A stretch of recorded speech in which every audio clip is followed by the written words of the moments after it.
economic developments and changes in the outlook warrant this evolution of monetary policy, which will continue to provide appropriate support for the economy.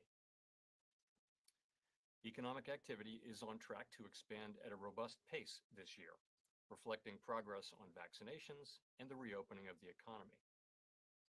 Aggregate demand remains very strong, buoyed by fiscal and monetary policy support and the healthy financial positions of households and businesses. The rise in COVID cases in recent weeks, along with the emergence of the Omicron variant, pose risks to the outlook. Notwithstanding the effects of the virus and supply constraints, FOMC participants continue to foresee rapid growth. As shown in our summary of economic projections, the median projection for real GDP growth stands at 5.5% this year and 4% next year. Amid improving labor market conditions and very strong demand for workers, the economy has been making rapid progress toward maximum employment. Job gains have been solid in recent months, averaging 378,000 per month over the last 3 months. The unemployment rate has declined substantially, falling 0.6 of a percentage point since our last meeting and reaching 4.2% in November. The recent improvements in labor market conditions have narrowed the differences in employment across groups, especially for workers at the lower end of the wage distribution, as well as for African Americans and Hispanics. Labor force participation showed a welcome rise in November, but remains subdued, in part reflecting the aging of the population and retirements. In addition, some who otherwise would be seeking work report that they are out of the labor force because of factors related to the pandemic, including caregiving needs and ongoing concerns about the virus. At the same time, employers are having difficulties filling job openings, and wages are rising at their fastest pace in many years. How long the labor shortages will persist is unclear, particularly if additional waves of the virus occur. Looking ahead, FOMC participants project the labor market to continue to improve, with the median projection for the unemployment rate declining to 3.5% by the end of the year. Compared with the projections made in September, participants have revised their unemployment rate projections noticeably lower for this year and next. Supply and demand imbalances related to the pandemic and the reopening of the economy have continued to contribute to elevated levels of inflation. In particular, bottlenecks and supply constraints are limiting how quickly production can respond to higher demand in the near term. These problems have been larger and longer lasting than anticipated, exacerbated by waves of the virus. As a result, overall inflation is running well above our 2% longer run goal and will likely continue to do so well into next year. While the drivers of higher inflation have been predominantly connected to the dislocations caused by the pandemic, price increases have now spread to a broader range of goods and services.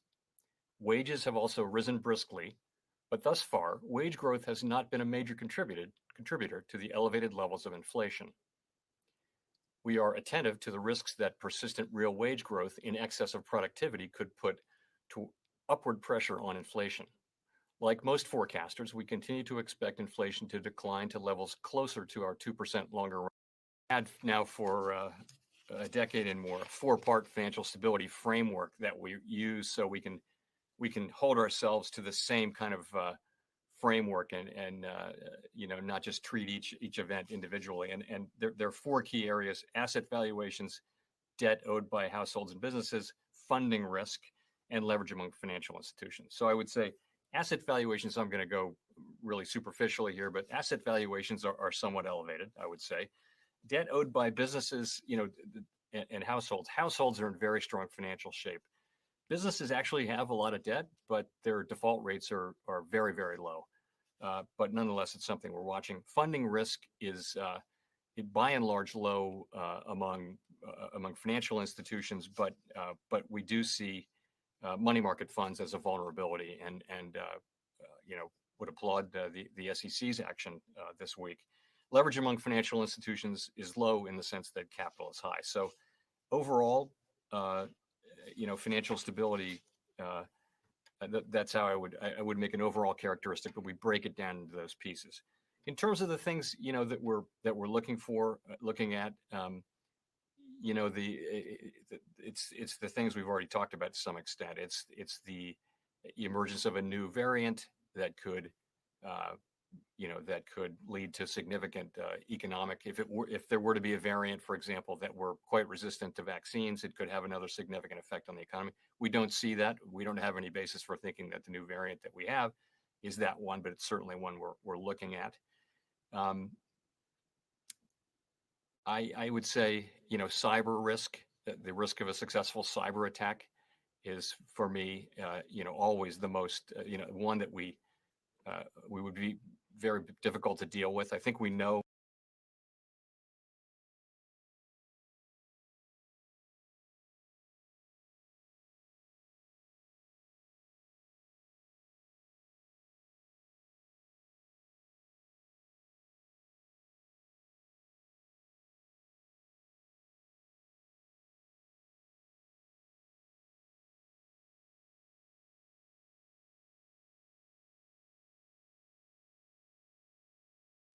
how to deal with bad loans and things like that. I think more a cyber attack that were to take down a major financial institution or financial market utility would be a really significant financial stability risk that we haven't actually faced yet.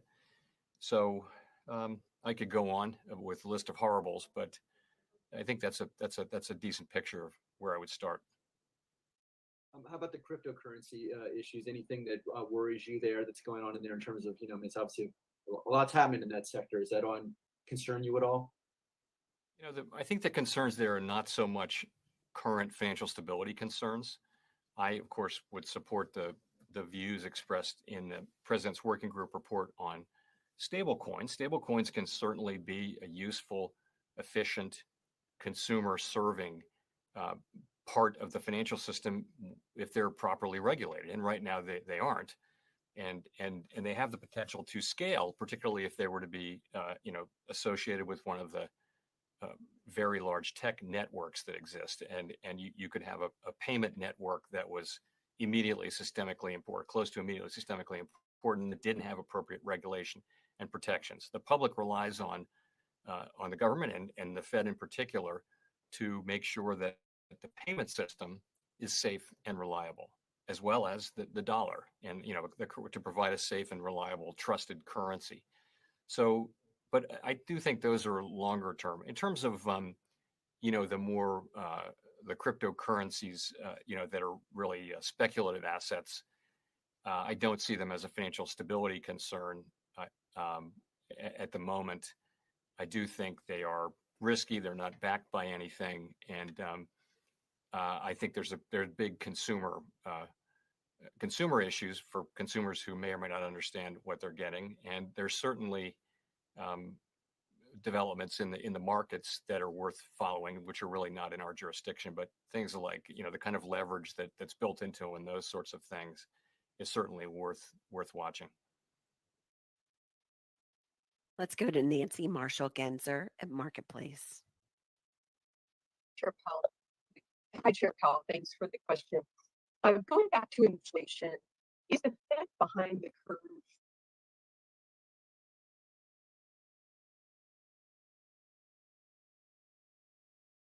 Screen. And I'm going to stop sharing screen. All right. You heard what he said. Stablecoins, right? He didn't say anything negative about it. He just said they need to be regulated. But people need to know what they get into when they get it, because it can be risky. Once they get regulated, the banks will offer, as you heard from the Fed's mouth. His name Jesse Powell. What was his name? What's his name? Is it Jesse Powell? Jerome Powell. Okay. Mr. Jerome Powell, right? Well, he flat out just told you that we can keep buying crypto. It's just not regulated, but you can keep doing what you're doing. And in other words, there's nothing wrong with it. It just needs to be regulated. He did not say it was illegal. That's what I wanted to hear when I start playing when I paused. Like you probably saying, like, why are you just playing this video? I played the video, and I didn't know. I haven't watched the video yet. I just assumed when I skipped towards the end, they was gonna mention crypto, and they did. So I didn't want to go through the videos. I just let me skip this and see what they do. They did. So let's see what the market do towards the weekend and towards next week, and see will it go back up like it's supposed to, right? I thought it was some good news. I thought that it's stuff that we need to hear. The market is in the green right now. It haven't went up substantially, but I believe it will go up substantially. And I believe that the investment that we all have with Dogecoin, with Bitcoin, with Ethereum, with Shiba Inu, with those Elon Musk, Satama, SafeMoon, once again, Shiba Inu, Cardano, Polygon, the Central Land, all these coins that we are invested in, Lufa Inu, all right, the metaverse coins like UFO, Illuvium, which I was going to buy at $80 this past summer, is now was at $1,600 to $1,900 this month, last month. So, and I saw the name Illuvium, and I didn't know it was the metaverse. I didn't know anything about the metaverse at that point.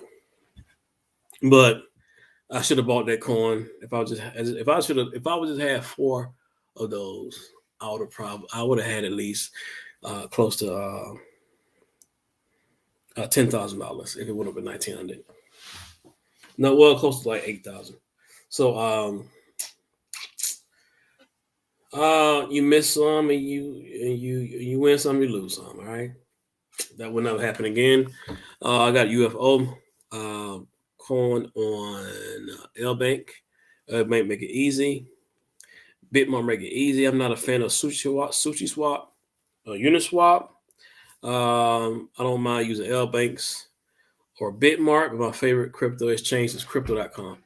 That's what I have. The rest of my stuff like that. So I want to bring you the news that we're gonna be fine in the crypto world. And just, look, I'm supposed to be at work tonight on this part-time job. I went in the parking lot warehouse and I turned around.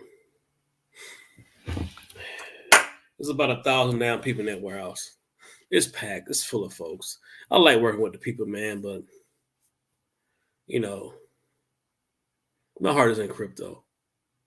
My heart is in other things than what I do. I'm an author. I write books. I got to get back on my books. I can use the part-time money. I get it, but